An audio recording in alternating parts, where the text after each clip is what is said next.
और अब खबर रतलाम से, जहां विकास प्राधिकरण के शपथ ग्रहण समारोह के दौरान ग्रामीण विधायक मथुरा लाल ठामर का दर्द खुलकर सामने आ गया।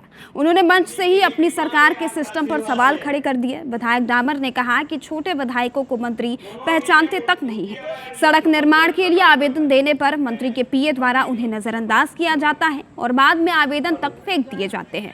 उन्होंने ये तक कह दिया कि अधिकारियों का कहना है कि जब तक मुख्यमंत्री A+ नहीं लिखेंगे तब तक सड़क नहीं बनेगी। इस दौरान विधायक ने मंत्री चैतन्य कश्यप से हाथ जोड़कर अपने क्षेत्र की सड़क बनवाने की अपील भी की।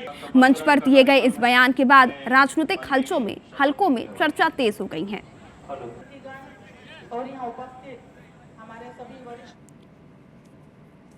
सारे रोड मांगा दीदा ने हमको कितना बड़ा बना के दे दिया।